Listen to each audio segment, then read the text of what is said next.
T-Wolves fall to the Phoenix Suns tonight, 97-87. I got our expert, Jack Borman. He's going to help us break it all down. It's all coming up next on the Locked On Wolves POSTCAST.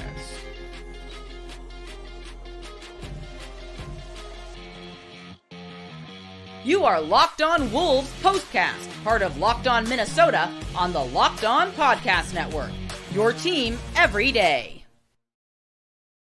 Hey, thanks for staying up late with us for this one. We're back in the lab, back at it. Another T-Wolves POSTCAST episode right here on the Locked On Sports Minnesota Network. You got myself, Luke Inman, at Luke_Spinman. That's the man right there, Jack Borman in the flesh on X, at JRBorman13. And Jack, before we jump into all the action tonight, quick reminder, tonight's episode brought to you by FanDuel, America's #1 sportsbook and official sportsbook partner of the NBA. All right, man. Wolves on this 2-game West Coast trip. Phoenix tonight, Lakers Sunday. 6 games left on the schedule. So obviously, trying to finish off this regular season as strong as possible. However, that was anything but the case tonight.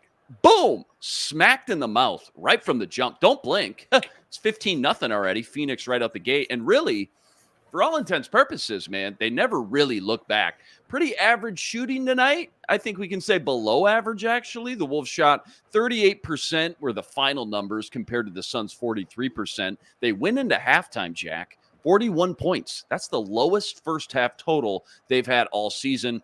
Out-rebounded tonight. Suns had more assists, more fast break points, and the biggest backbreaker of them all, which I know we'll dive into a little bit more intricately here in segment 1, but the turnovers, man. Stop me if you've heard that before. 19 turnovers, 24 points off those turnovers. Suns gave them a chance in this one, too. They had 18 turnovers of their own. Wolves just couldn't cash in when it mattered most. 12 points off those Suns turnovers.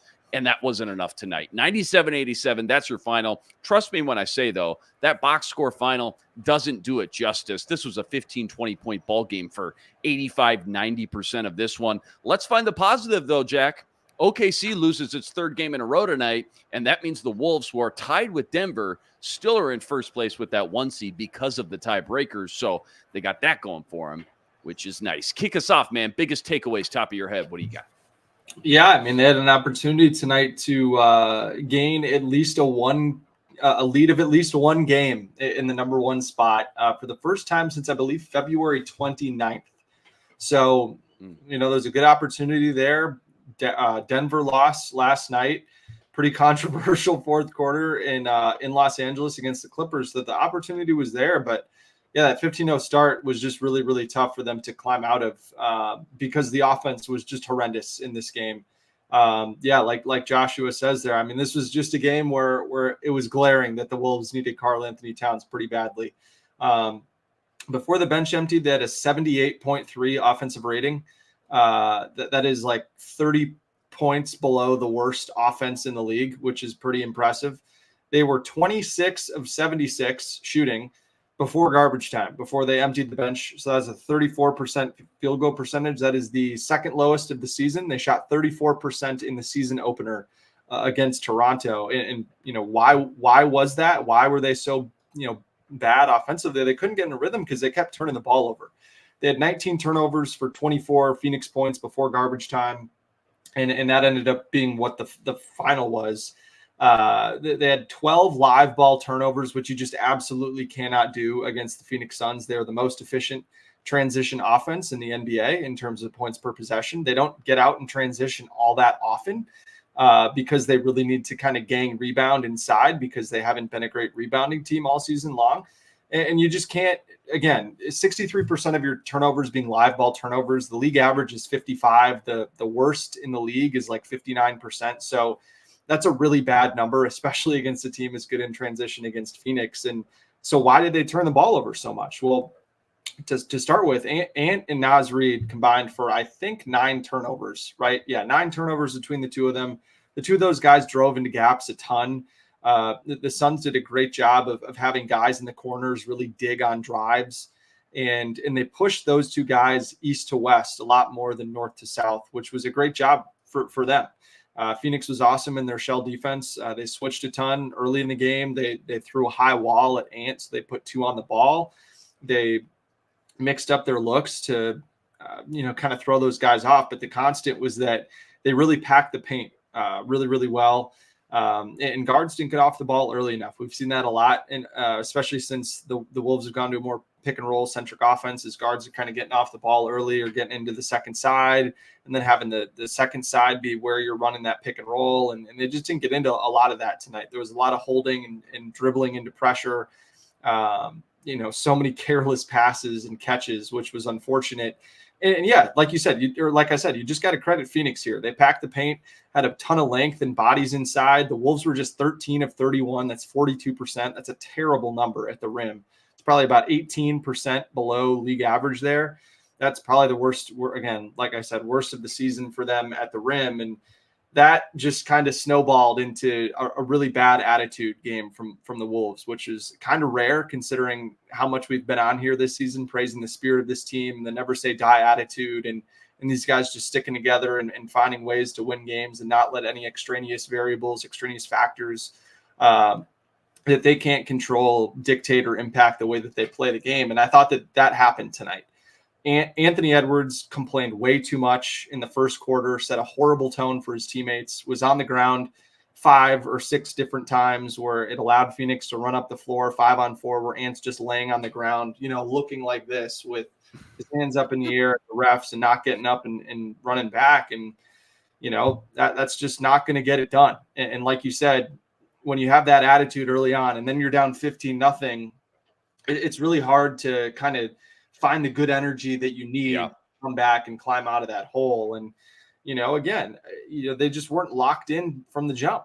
They fouled 2 3-point shooters in the first quarter. They had 7 turnovers in the first quarter, and their defense just wasn't playing with the requisite energy and passion that they've played with all season long. And that was really unfortunate. And then the other big key for me in this one right off the top is just that the non-Ant starters were horrendous in this game, combined. They had 23 points on 9 of 30 shooting, so about 30% from the floor, 2 of 10 from 3. They had 7 assists and 11 turnovers. And Phoenix completely took Rudy Gobert out of this game. Phoenix is a top 10 defense in the league. They're number 9 in points per possession allowed to roll men in pick and roll. And so, this is nothing new for them, but the Suns perimeter guys fought over screens really, really well. And Nurkic did a great job of staying home and preventing Rudy from, gaining any separation. And Nurkic did a great job in trusting his perimeter defenders in staying attached to the screens and really, making it tough for the handlers to find Rudy at all, which was great. And again, that's another, thing of packing the paint, is they were really forcing the Wolves to spray it out across the floor and shoot a ton of threes. And the Wolves just couldn't knock them down, unfortunately. And when you're able to take Rudy Gobert out of the game, Mike Conley is going to struggle. And he had just 5 points on 6 shots. He had 3 assists and 3 turnovers. Mike has 7 turnovers in his last 2 games, and he now has multiple turnovers in 5 of his last 6, which is just really rare for him. Jaden looked pretty timid, wasn't all that aggressive, settled in the mid-range, I thought, when he could have gotten down into the rim, missed 2 wide open threes. And it's just a tough matchup for Naz Reid, right? Kevin Durant is severely underrated in my book as a defender. I think he's an all-defense caliber defender, does a great job switching, moving his feet on the perimeter, does an excellent job protecting the rim when he plays as a small ball 5 and rotating on the backside. And is just one of the rare guys that has the foot speed to stay with Naz, the discipline not to foul, and the length to really bother Naz. And so when you kind of put all those things together, while also keeping in mind that the Timberwolves didn't have Karl Anthony Towns, and we'll talk a little bit about how I think Karl could have helped them in this game. But yeah, it's just a bad combination. And again, the Wolves played this game pretty evenly outside of that 15-0 start where they just didn't have their heads in the game. And once they got their heads in it, they turned it around a little bit in terms of making it a competitive game for the rest of the game. But again, when you're playing a team that has 3, Hall of Fame caliber offensive players and Kevin Durant, Devin Booker, and Bradley Beal, it's just really, really hard to climb out of a hole like that. I thought you did a great job breaking down those turnovers at the top. Just real quick, want to go back to it. 18 versus the Rockets, 14 versus the Bulls, 27 and 21 points off those turnovers in both those. 19 tonight, obviously. Obviously, it's a part of the game. And by the way, they look great versus, Portland and Denver last week. I mean, they were almost flawless versus the Nuggets for that matter. But they're just so inconsistent game to game right now. Come playoff time, how much is that going to worry you? Like, which team's going to show up? Yeah, it's a super valid concern, especially since all these teams, whoever they play in a 7-game series is going to have plenty of time to prep and get into the real nitty gritty of exactly how they're going to play each player on the team and think about where they want to funnel the Wolves into on the floor, where they're going to force turnovers the most and be able to get out and run the other way. Because nobody wants to play this Timberwolves defense in the half court. This is one of the best half court defenses that we've seen in the last 25 or 30 years in the NBA. And the more that you're gonna see teams really try to junk it up, play really aggressive defensively, try to force a ton of turnovers, because again, this Timberwolves defense is one of the 3 or 4 best defenses in terms of points per transition attempt allowed. So when they do get back in transition, they're very good defensively. But again, it's just when you're turning it over, their live ball turnovers, that's just going to be the way that any opponent looks to play against this Timberwolves team, because no one wants to play them in the half court. And like you said, it's the inconsistency that's a problem. And I think you're only going to see more inconsistency when you reintroduce Karl-Anthony Towns into the equation. And that's not a shot at Karl at all. It's just a factor of reintegrating the guy with the second highest usage rate on the team into a different style of basketball for the most part than you played when Karl when Karl was still healthy, is going to be a process. And we'll see how many games Karl's able to play, if any, before the end of the regular season. But yeah, it's a super valid concern. It's definitely the number one concern, I think, offensively for the Timberwolves. And again, it's just a lot of the simple tenets, right? We've talked about it all year. You can't drive into gaps. You got to get off the ball early. If you share it, get the ball to the second side, maybe even swing it again, get the ball to the third side. Good things are going to happen. And it's just a matter of how often the Timberwolves are going to be able to do that and diversify the ways in which they're able to do that. And we've seen it done pretty well for the most part over the last month or so. But yeah, like you said, there have been some hiccups over the last week or 10 days or so. Yeah, well said. All right, plenty more deep dive on this Wolves game tonight and where they stack up in the West now after this OKC loss. That's all coming up right after this. Quick reminder, tonight's episode brought to you by eBay Motors. Passion, drive, patience. What brings home the winning trophy is what also keeps your ride or die alive. And eBay Motors, they got everything you need to maintain your vehicle and level it up to the ultimate peak performance. Superchargers, roof racks, exhaust kits, LED headlights. eBay Motors literally has it all. And whether you're into speed, power, or style, eBay Motors has got you covered. Check this out.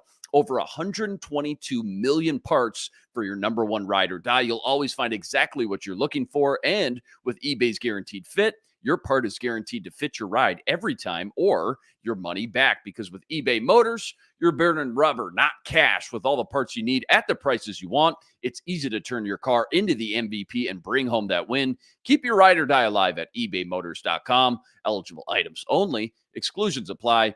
eBay's Guaranteed Fit only available to U.S. customers.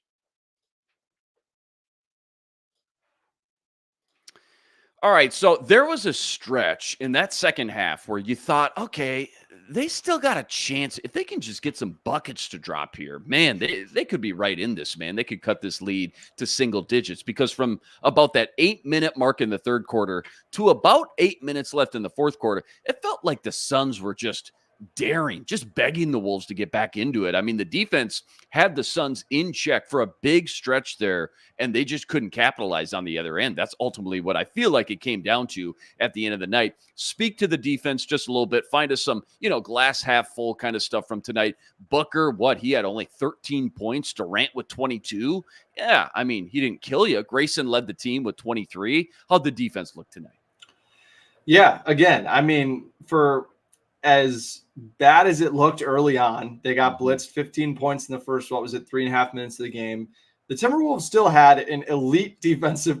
They had a defensive rating of 103 before Finch emptied the bench. Again, they have the best defense in the league of about 108 defensive rating, and they were 5 points better than that in this game against the Phoenix Suns. And again, and that's even with giving up 24 points off turnovers. So in the half court, they were absolutely lights out for the majority of this game. And they gave up 16 points, like you said, in that stretch, that 12-minute stretch from, late in the third quarter to to early in the fourth quarter. And then a big part of that was Jaden McDaniels on Devin Booker. Made it really difficult for Booker to get into the game as a scorer. What did Booker end up with? 14 points or 13 points on 3 of 12 shooting. That's Booker's second fewest made shots in a game this season. He did have 13 assists, but he had 7 turnovers. And I thought the 13 assists was more of a function of, hit aheads in transition and just, being on the drive and Timberwolves, off ball defenders not being where they needed to be, and guys being able to just kind of attack closeouts for a one dribble pull up, those types of things. And I thought Nurkic was relatively ineffective as a playmaker in the middle of the floor. He's been awesome catching the ball off the roll and the short roll in the middle of the floor, right at about the free throw line, and spraying it out to shooters tonight. But Gobert did a great job of crowding him on the catch so that he wasn't really able to be much of a playmaker. I thought more of his assists came in the dribble handoff game up atop the key or passing out of the post when, he kind of had those never minds that has been kind of termed all season going against Rudy. And again, like we talked a lot about how Phoenix is an excellent mid-range team. Kevin Durant's probably the one, outside of Michael Jordan, is probably the best mid-range scorer we've ever had in this game. And, when you look at Phoenix right now, they were 5 of 21, 24% in that short mid-range area. That's 20% below league average. That's incredible work. And then in the long mid-range, they only give up 9 shot attempts in that area. Phoenix made 5 of them, but again, you'll live with that. I think only 5 long mid-range makes, and then 3-point percentage, right? Phoenix came into this game over the last 10 games or so with the best 3-point percentage in the league at about 42%. And tonight, 9 of 25, 36%. The Wolves, for the most part, did a great job of staying home on shooters and trusting that Rudy Gobert, and whether it was Jaden McDaniels or Anthony Edwards or Nickeil Alexander-Walker, could defend that first initial pick and roll action in 2-on-2. And they did a good job of it. And I thought for the majority, that they didn't give up very many wide open 3-point looks in the half court. I thought that there were some wide open looks that they got in transition, again, as a function of not being able to get back in transition fast enough. There was a lot of cross matching going on in transition tonight, which was unfortunate and makes it really difficult to cover shooters when cross matching is happening. And then, again, right, Phoenix wins this game ultimately, gets enough offense from shooting 70% at the rim. And again, how many of those easy rim looks were because they just leaked out in transition and scored off of turnovers, right? There just wasn't a whole lot there for them in the half court. And again, like when you think about playing over the course of a series, right? Yes, the Wolves would lose this game, but I think you'd have to feel pretty darn good about the way that you were able to defend this Phoenix Suns offense. And we'll see Phoenix again to close out the regular season a week from Sunday at Target Center. And you wouldn't be surprised if the Timberwolves would go back to the film, look at the ways that they turn the ball over, come up with new ways to be able to attack that shell defense, maybe be able to shoot over the top of it a little bit better. Run some guys out of the corner off of staggered screens to get some open 3-point looks and curl actions to get guys into the paint a little bit easier with having more trailing defenders instead of going up against such a packed paint. But again, this is another game where the Wolves really lost this game by like 20 points is what it was before garbage time came in. And again, I think when you have turnover problems and you're driving into, gap help a ton, yes, that's been a problem for Karl Anthony Towns as well. But think about how many times Karl just comes up the floor as a trailer when the Wolves offense is struggling and just drains a 3. Or he goes deep down on the block and just go get you a bucket when everyone else is struggling to score. I understand that Karl has his flaws, but to act like Karl would not have helped them in this game as another scorer that you can just go to, especially when Anthony Edwards was complaining the whole entire first quarter and just couldn't get into the game because all he was doing was complaining to the refs. Having another guy there to take some of the pressure off of him is huge.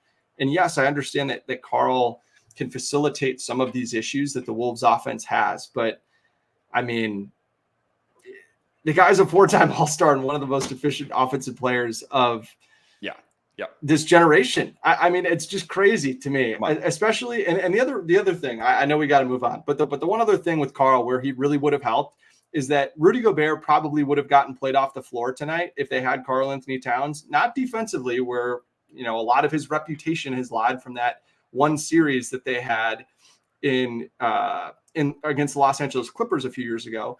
But Karl Anthony Towns is a pretty darn good short roll playmaker. When Karl catches the ball off of a pick and roll in the middle of the floor at the free throw line, he does a great job of spraying it out to shooters or pumping, putting on the deck, scoring, or even posting up if the low man, sags in and he ends up catching the ball on a low man. He does a great job of posting that guy up right in the middle of the floor, making a quick move and scoring, or just shooting it right there from the free throw line.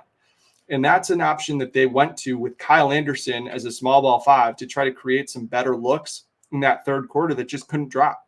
And I like that idea. I think Phoenix is a team where if they're going to be able to completely take away Rudy Gobert on the roll, being able to go to Karl Anthony Towns and hitting him so he can play make in the middle of the floor, or Slow-Mo can do the same thing in a small ball lineup, I think is absolutely something that you would see from the Wolves if they played Phoenix over the course of a 7-game series. And so that's just, another thing to keep in mind. Which team scares you the most now? Because momentum is so huge heading into the playoffs. Let's say they're the 3 seed, right? They play the 6 seed. That could be Phoenix. They look healthy. They look like they're heating up. Dallas is red hot. New Orleans, they've had trouble with. Which one do you want? Which one don't you want? Yeah, well, I don't think the Wolves are going to be the 3 seed. I mean, Oklahoma City seems like they're kind of packing it in and they just want their 2 guys to be healthy. So let's just say the Wolves are not the 3 seed for the purpose of this exercise. I mean, if the Pelicans are fully healthy, I don't know when Brandon Ingram's going to be back from that bone bruise that he has, but the Pelicans are the team that I don't want to see. I mean, Zion Williamson has absolutely destroyed the Timberwolves. Over Phoenix after today? Yeah, over for Phoenix? Sure. Because they're right there with 6 and 7 seed, 8. Yeah, I mean, Phoenix is the worst fourth quarter team in the NBA by a mile. And, even with all their guys, they still really struggled to score against the Timberwolves for the most part. The Phoenix had 32 points in the first quarter, and then they had 25, 20, and 20 in the last 3 quarters. I mean, that's good enough to win you a playoff series against them. I think with New Orleans, it's just that they have guys that can kill you at all 3 levels. CJ McCollum, Brandon Ingram, Zion Williamson can all score at all 3 levels. They have a really burly center that can cause Rudy Gobert some problems, and Jonas Valanciunas. And they can go small and play 5 out, and they have some pretty dangerous, shooting options in Trey Murphy and CJ McCollum that can make it really tough. And so I would not want to play them. I think the team that Wolves fans should be circling as the team they want to play right now is the Sacramento Kings. Are down their 2 best kind of Malik shooting Monk specialists and scorers off the dribble beyond De'Aaron Fox and not having, like you said, Malik Monk and Kevin Huerter are both likely out for the year. So, if there's a situation where somehow the Kings end up winning the 7-8 play-in game and they're the 7 seed and the Wolves are the 2, I think you'd have to like that quite a bit. If you're the Wolves, I also don't want to see the Lakers, right? Because we've seen what Anthony Davis can do against the Timberwolves this season.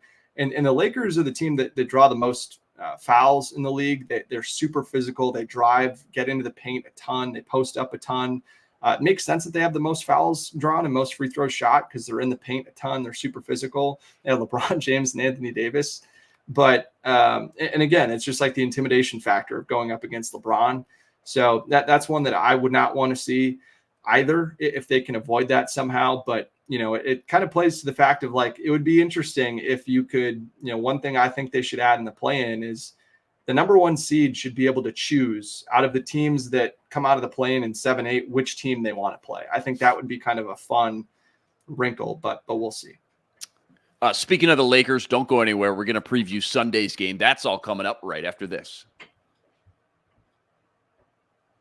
Quick reminder, tonight's episode brought to us by Amazon Fire TV, the number 1 streaming platform around. From live games to highlights to in-depth analysis with Amazon Fire TV, they offer amazing viewing experiences with smart TVs, as well as the Fire TV stick that you can plug into your existing TV. That gives you access to millions of movies, TV episodes, not to mention free and live cable TV as well. Whether it's the MLB season, PGA Masters right around the corner, NFL draft at the end of the month, or March Madness tournament, Trust me when I say you're going to want to have Fire TV at your fingertips on every device possible. Plus, Fire TV now includes all of our daily content from every Locked On channel and a vast majority of the pro leagues and college conferences as well.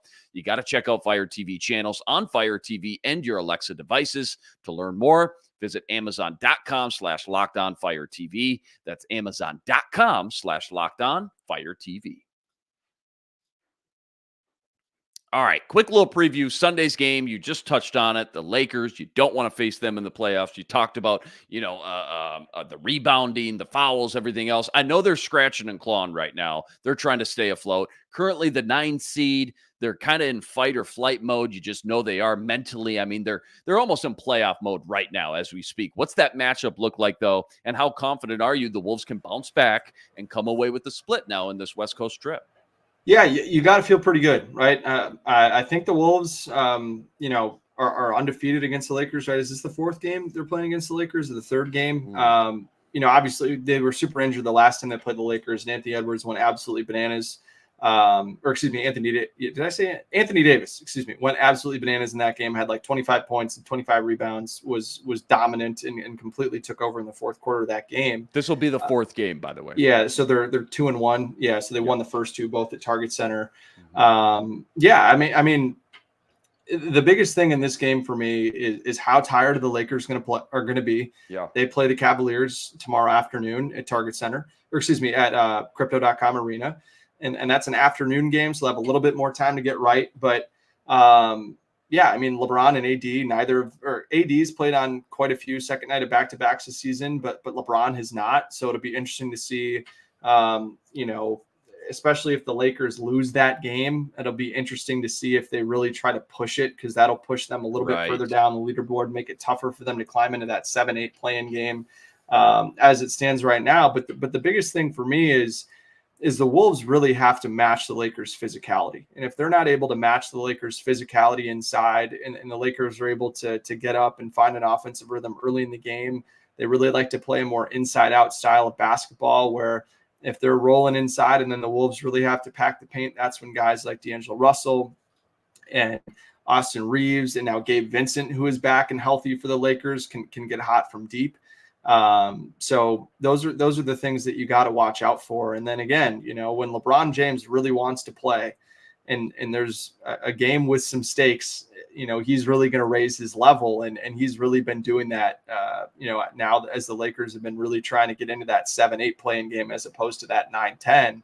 And it's just been a joy to watch. I mean, for him to continually be doing this. And again, the more that you can keep the Lakers out of the paint, the more that you can force them to shoot threes without first getting into the paint and finding a rhythm in there, I think is going to be really important. And the Timberwolves have done a really good job of doing that so far against the Lakers this season.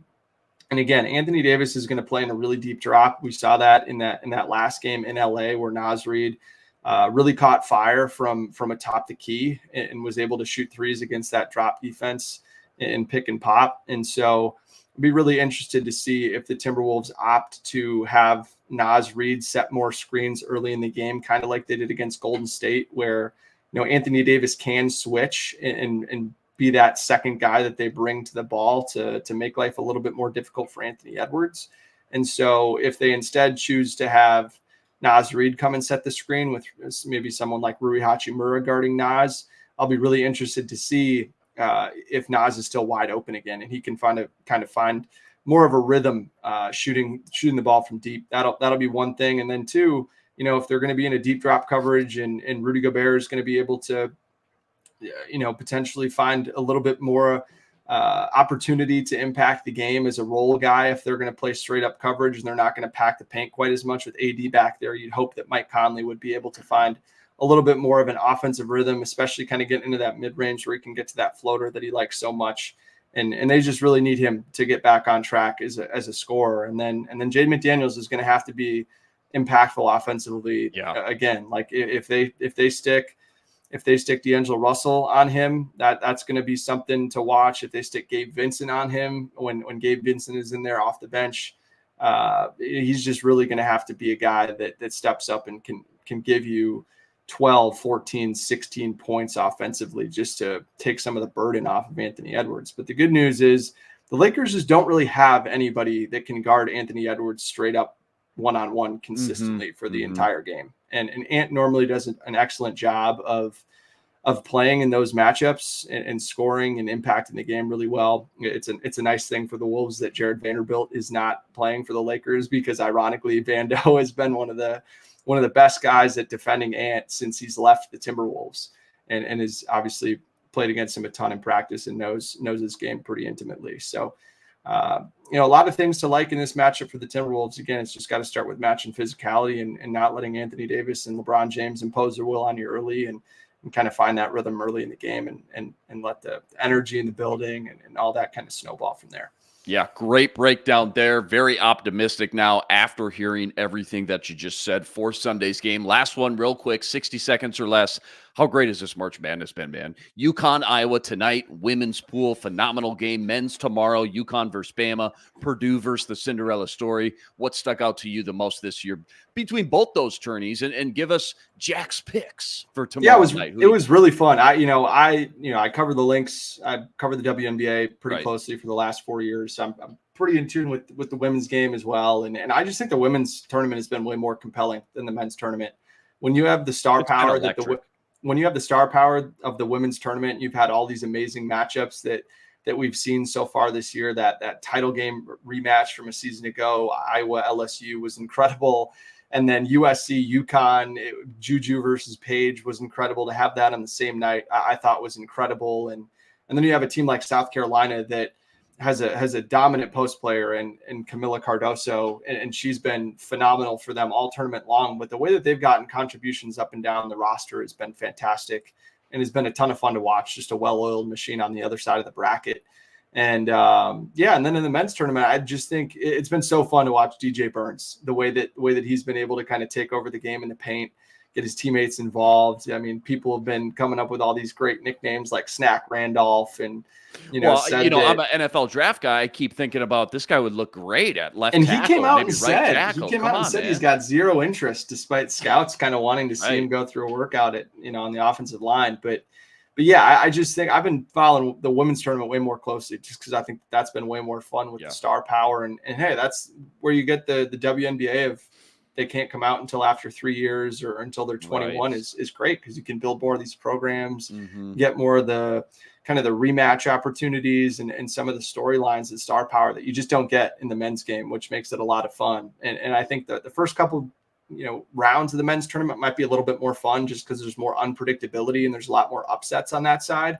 Whereas the women's side is a little bit more chalky. But the good news about it being a little less or a little more chalky is that then down the line you get some of these star field matchups that we've seen. And I watched most of that Iowa UConn game, and that was another incredible game. Paige almost willed them to the win at the end and came up just short. But it's been fun, and I think South Carolina will win for the women, and UConn will roll for the men. But it'll just be fascinating, because it's strength on weakness and strength on weakness in terms of Caitlin Clark going against that South Carolina defense and Camila Cardoso going against the Iowa defense, and having a center that's probably going to be giving up close to 5 or 6 inches on her. So it'll be fun to watch on Monday night or Sunday night. Yeah, good stuff, my man. Per usual, Wolves gut punched by Phoenix tonight, 97-87, but they stay in first place after OKC's third loss in a row. Tomorrow off,